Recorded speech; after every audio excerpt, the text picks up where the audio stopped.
जय श्री कृष्णा, राधे राधे। आप सभी का स्वागत है मेरे हेमा के व्रत कथा उपाय चैनल में। दर्शकों, आज की इस वीडियो में हम आपको कार्तिक मास में नित्य नेम सुनने वाली सीता माता की ये रोचक कथा सुनाने वाले हैं। ये कथा आपका दिल जीत लेगी, धन के भंडार भर देगी। और नित्य नेम की यह कथा है सीता माता की खूबसूरत सी लोक कथा हम आपको सुनाने वाले हैं। चैनल को सब्सक्राइब कर साइड में ऑल को प्रेस करें हमारी इसी तरह की कथा उपाय की वीडियो प्राप्त करने के लिए। देखो, कार्तिक का महीना चल रहा है। यह कहानी सीता माता की कहती थी और श्री राम इसे सुना करते थे जब कार्तिक का महीना था। तो कार्तिक के महीने में ये सुबह नहा धोकर ये कथा जरूर सुननी चाहिए। ठीक है, कथा कुछ इस प्रकार से है। एक दिन श्री राम भगवान किसी काम के लिए बाहर जाना पड़ गया। सीता माता कहने लगी, भगवान, मेरा तो 12 वर्ष का नित्यनेम है। अब 12 वर्ष हो जाएंगे तो मैं अपनी कहानी किसे सुनाऊंगी। श्री राम ने कहा कि तुम कुएं की पाल पर बैठ यानी कि कुएं के पास जाकर बैठ जाना और वहाँ जो औरत पानी भरने आएगी उन्हें अपनी कहानी सुना देना।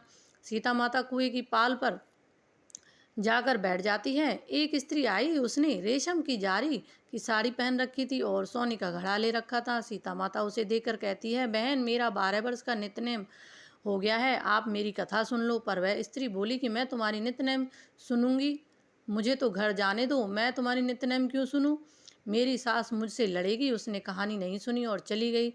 उसकी रेशम जारी की साड़ी फट गई। सोने की घड़ा मिट्टी का जो जो घड़ा था, उसका घड़ा मिट्टी का था, घड़े में बदल गया। यानी कि जो सोने का था वो घड़े में बदल गया था, पहले वो सोने का था। उसने मना कर दिया। ठीक है, सास ने देखा तो पूछा कि ये किसका दोष अपने सर लेके आई है। बहू ने कहा कि कुएं पर एक औरत बैठी थी, उसने मुझे कहा कि बहन, मेरी नित्यनेम की कथा सुन ले।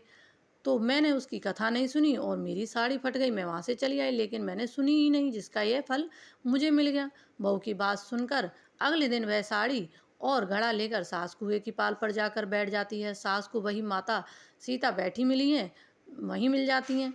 तो माता सीता ने कहा कि बहन, मेरी कहानी सुन लीजिए। सास बोली कि एक बार छोड़, मैं 4 बार आप तेरी कहानी सुन लूँगी।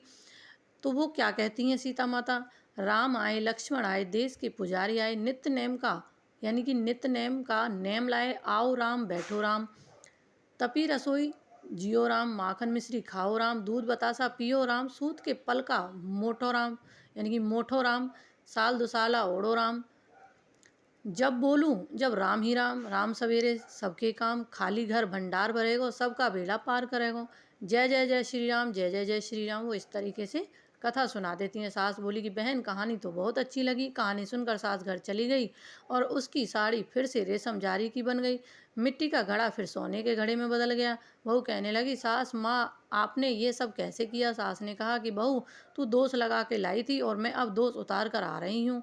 बहू ने फिर पूछा कि वह कुएं वाली स्त्री कौन है। सास बोली कि वह सीता माता थी, पुराने से नया कर देती हैं, खाली घर घर में भंडार भर देती हैं। वह लक्ष्मी जी का वास घर में कर देती हैं। आदमी की जो भी इच्छा हो उसे पूरा कर देती हैं। बहू बोली कि ऐसी कहानी मुझे भी सुना दो। सास बोली कि ठीक है, तुम भी सुनो। और सास ने कहानी शुरू कर दी। राम आए, लक्ष्मण आए, देश के पुजारी आए, नित्य नेम का नेम लाए राम, राम आए, आओ राम, बैठो राम, तपी रसोई जियो राम, माखन मिश्री खाओ राम, दूध बतासा पियो राम, सूत के पल का मीठो राम, साल दुसाला ओढ़ो राम, जब बोलूँ जब राम ही राम, खाली भंडार भरेगा राम, बेड़ा पार करेगा राम, जय जय श्री राम, जय जय श्री राम। इस तरीके से वो फिर से अपनी बहू को सुना देती है। कहानी सुनकर बहू बोली कि कहानी तो बहुत अच्छी है। सास ने कहा, हाँ ठीक है, इस कहानी को रोज कहा करेंगे। अब सास बहू रोज सवेरे उठती, नहाती धोती और पूजा करने के बाद नित्यनेम की कथा की कहानी करती। एक दिन यह एक पड़ोसन औरत और बोली कि बहन, जरा सी आँच देना। वह बोली कि आँच तो अभी हमने जला ही नहीं। पड़ोसन ने कहा कि तुम सुबह 4 बजे से उठकर क्या कर रही थी। फिर उन्होंने कहा कि सुबह उठकर हम पूजा करते हैं, फिर सीता माता की नित्यनेम की कहानी सुनते हैं। पड़ोसन ने उनकी बात सुनकर फिर कहा कि सीता माता की कहानी कहने से तुम्हें क्या मिलता है। वह बोली, इनकी कहानी कहने से घर में भंडार भर जाते हैं, सारे काम सिद्ध हो जाते हैं, मन की इच्छा पूरी हो जाती है। पड़ोसन कहती है कि बहन, ऐसी कहानी तो मुझे भी सुना दो। फिर वह बोली कि ठीक है, तुम भी यह कहानी सुन लो। राम आए लक्ष्मण आए, देश के पुजारी आए, नित्य नेम का नेम लाए, आओ राम बैठो राम। ये सब फिर कहानी वही सुना देती है। सारी कहानी सुनने के बाद पड़ोसन कहने लगी, बहन कहानी तो मुझे बहुत अच्छी लगी। अब वह पड़ोसन भी नित्य नेम सीता माता की कहानी कहने लगी। कहानी कैसे सीता माता ने पड़ोसन के भंडार भर दिए। अब तो पूरे मोहल्ले में नित्य नेम की कथा चल पड़ी, हर किसी की मनोकामना पूरी होने लगी। हे सीता माता, जैसे आपने उनके भंडार भरे, वैसे ही मेरे भरना, हमारे भी भंडार वैसे ही हमारे भी भंडार भरना, कहानी सुनने वाले के भी और कहानी कहने वाले के भी भरना।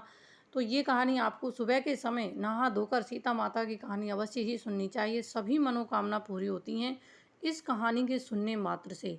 ये नित्य नेम की कथा आपको ज़रूर सुननी चाहिए। पूरे कार्तिक के महीने में जब भी कथा सुने तो आप तुलसी माता के पास या भगवान जी के पास बैठे तो दीपक जला करके ही आपको कथा पढ़नी चाहिए, ये सुननी चाहिए, ठीक है। तो आपके सभी मनोकामना पूरी होंगी, हम भी यही कामना करते हैं।